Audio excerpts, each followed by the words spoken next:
reading for some of the top executives in the world. Top executives in the world. They make, some organizations, some Fortune 500 corporations make it mandatory reading. This was a treatise or a transcript or a publication for military strategy. And Sun Tzu said, if you know the enemy, you know yourself. You need not fear the results of 100 battles. He then said, if you know yourself but not the enemy, for every victory gained, you will suffer defeat. And if you know neither yourself nor the enemy, you will succumb in every battle. Sun Tzu says. And I read the manuscript, right? And because, I mean, I've been coming and I love that stuff. I'm like, ooh, military strategy and ooh, art of war. Everybody says it's cool. I checked it out. And I stopped here. And what I started to observe is, if I know myself, and as a leader, I know my people, and I know my operational environment, the likelihood of me being successful is much greater. I'm an extrovert. How many of you in this room are introverts? Look at all these hands popping up. And I promise you, on the Hanford side, if you come from the Hanford side, and other industries, scientific occupations tend to attract these genius introvert people, and you guys get your energy from within, right? You're cool with being by yourself and creating and doing your thing, right? People like me suck the life out of you.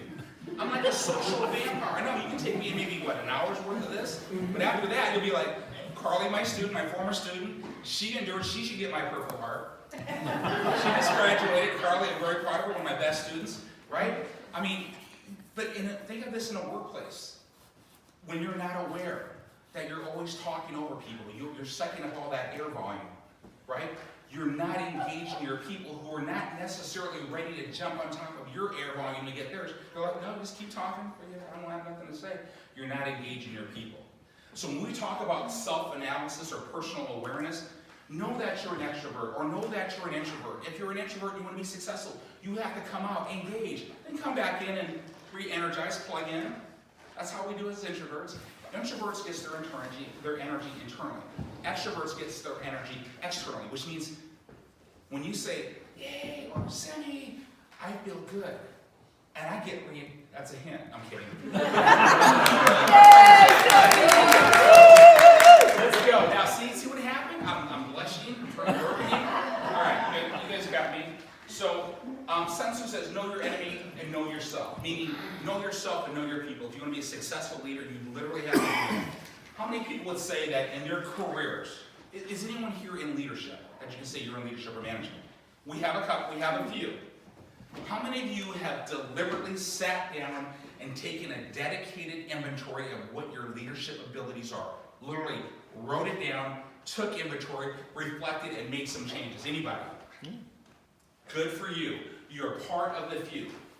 Most people don't do it. You want to say, where do you get the time in the day to actually look at yourself inwardly and see how well you're doing? Most people don't do it. So for you to say that you have, that is kudos. And I would make an assumption, not knowing several of you, I would make an assumption that your people hold you in high regard because of that. That's an assumption. I would make an assumption that if you take an assessment of you as a leader, your people would report back because they would be seeing these things in you. That's a safe assumption. And I'll tell you what, the statistics back me up on that. So PPI, personal professional intelligence, it starts with a personal awareness. Then once you know what you need to work on, you start working on it. Personal management. Start with yourself.